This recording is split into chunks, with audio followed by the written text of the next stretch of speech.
So other lessons learned from Ebola was that at all levels engagement should be present: local, international, global, and even at the community level. So community engagement is a key successful for the outbreak control and management, especially in poor communities. Now, governmental is where there's a political and societal willingness to continue and prepare for future events.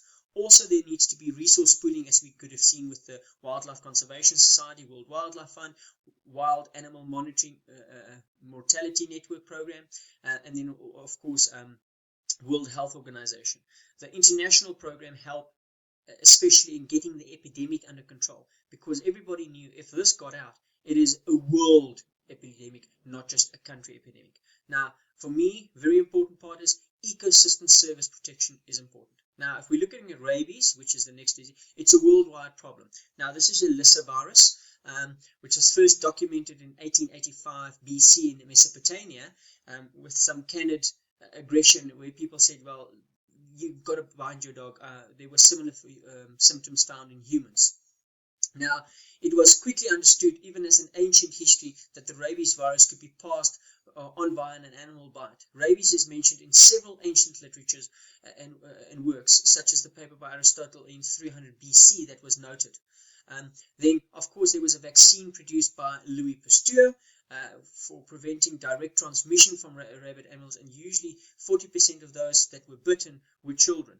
Now, the tabloids that in the past depicted avoidance of rabid animals already, so you could see that there was already an interaction that how would you need to approach a disease like this. Now, usually rabies leads to an acute, fatal, progressive encephalomyelitis, which many of the times are 100% preventable, but the moment you start showing symptoms, it's not curable. 100% of the times it is fatal. It used to be a neglected zoonosis, especially in rural communities, until 2007, and the reservoir, they're thinking, is wild carnivores and bats. Now, it's a re-emerging a disease that also popped up quite a lot, and the reservoir exposure of habitat destruction, change in land uses, urbanization, and adaptation with increased exposure, such as raccoons, bats, jackals, mongooses, especially mongooses here in South Africa and Africa. Now, it affects all mammals, not just certain, but all mammals. Tens of millions of humans exposures and tens of thousands of deaths occur each year just in animals and humans due to rabies. Now, this is usually due to the fact that there's a massive interaction between owners and pet dogs, as well as then, of course, wild reservoirs. Now, here in Africa, they use the dogs usually for hunting purposes and those to kill jackal, and then, of course, it picks up but the people don't understand the symptoms thereof. Now, there's a world effort to eliminate rabies by 20.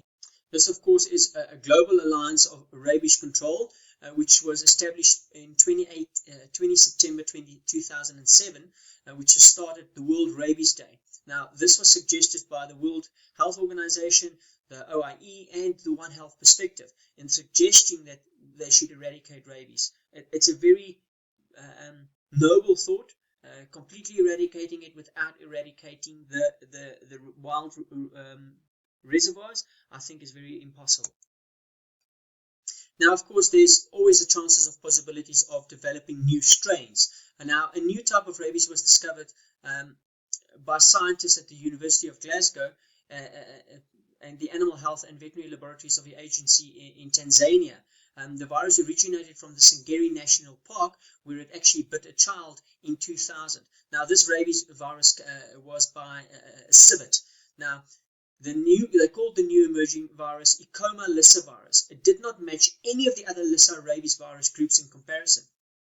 The child was treated with a vaccine, same as they would have done for rabies, but they are not sure if the treatment was fully effective or not, because there wasn't any further tests done.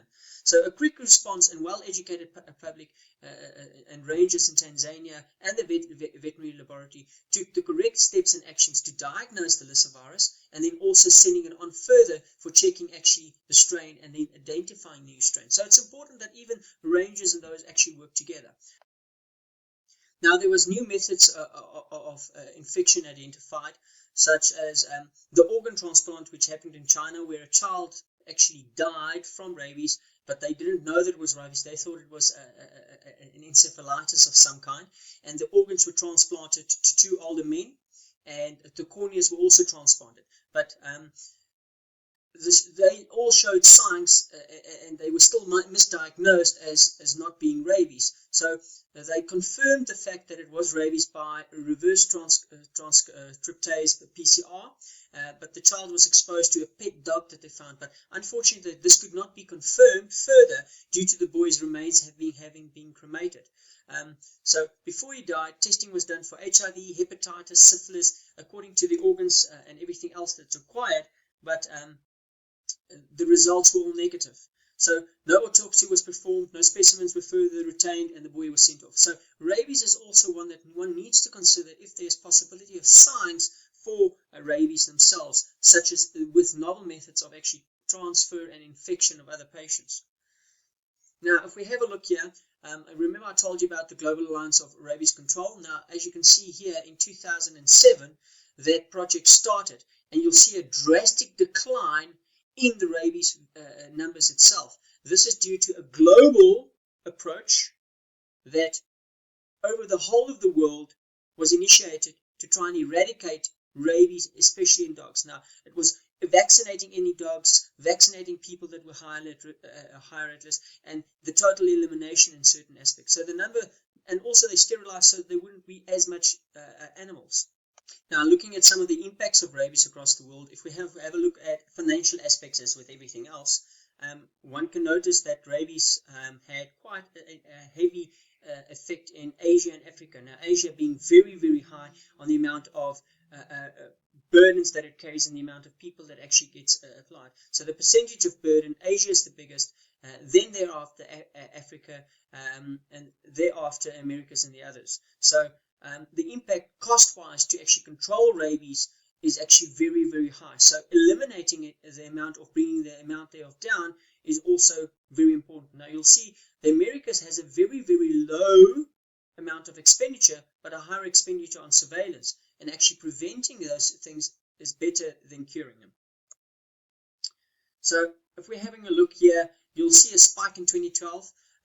That's due to the concurrent diseases that led to a decreased vaccination program in Africa, South Africa itself, that led to an increased incidence of rabies in that aspect. So it's important to always look not just at the disease, but how any other disease can affect the program ahead, or the program or the alliance to actually get it. So the positive effect of such a vaccination program and global involvement, local involvement, and community involvement is very important. Now, if we look at the cultural impact of rabies, there was usually a fear aspect in the beginning that people avoided these animals and they didn't want to get close to them. Now they used advanced control methods and surveillance to benefit the disease and control, and people are not as afraid because if I get bitten, there is a vaccine available, or immediately we can vaccinate the animals to protect them, but it's still a high risk. So mass vaccination programs of community animals seem to be in a very positive light, so that people actually bring their animals to be vaccinated, which decreases the amount of human death due to protecting it at the animal level. So preventing it is better than cure, as mentioned. An increased awareness of rabies due to the campaign of giving them signs, the way the oranges was, what the causes was, those are all important. So also the increased resources from the global aspect Alliance for Rabies Control helped in protecting and leading to a lower number.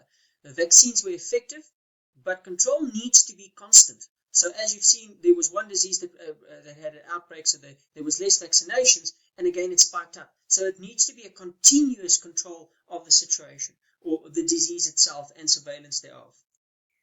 Now, another lessons learned is, remember, there can always be a new strain that develop at any point. So it's important that every case not just be treated as it's rabies again, but seeing if it is the same rabies, have the virus mutated, has it not mutated, and that's as important. So new strains can always emerge or be found, especially where it increases the interaction and change in dwindling ecosystems.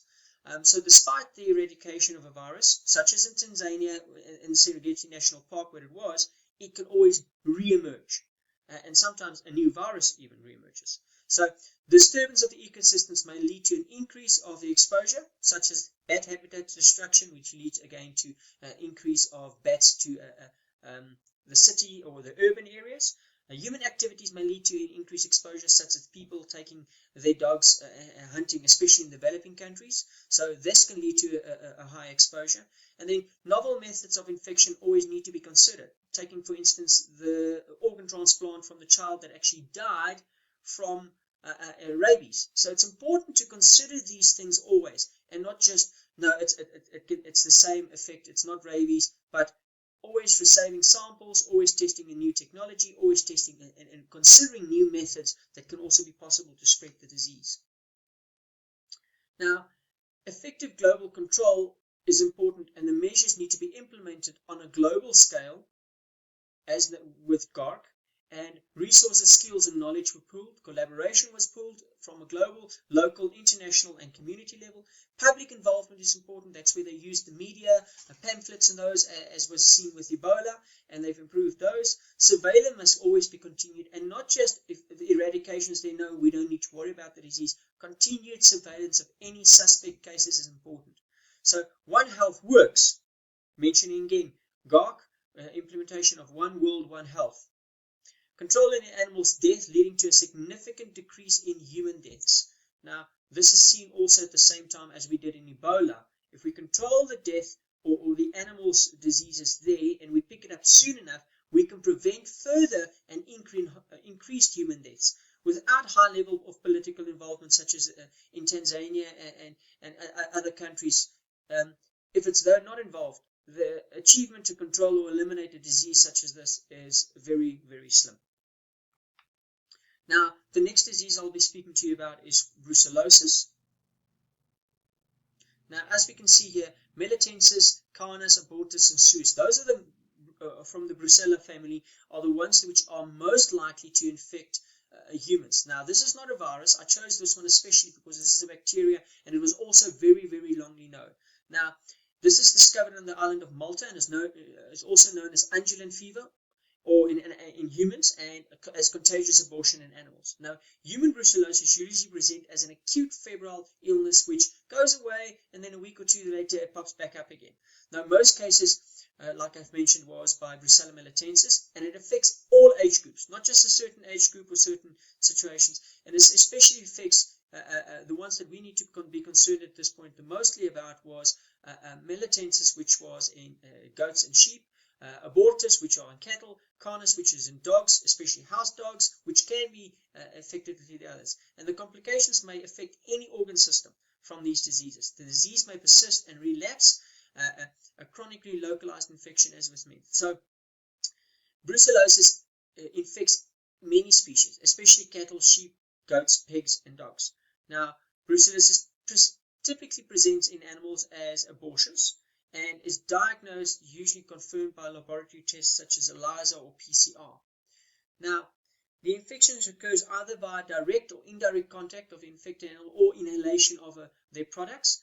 Now, pasteurizing dairy products such as that was found to actually control disease in the past, where people utilize the unpasteurized milk or undercooked meat, or actually where veterinarians actually go without gloves and they do a rectal or actually remove placental attachments. So the big three major routes of infection for brucella is ingestion, inhalation, and exposure.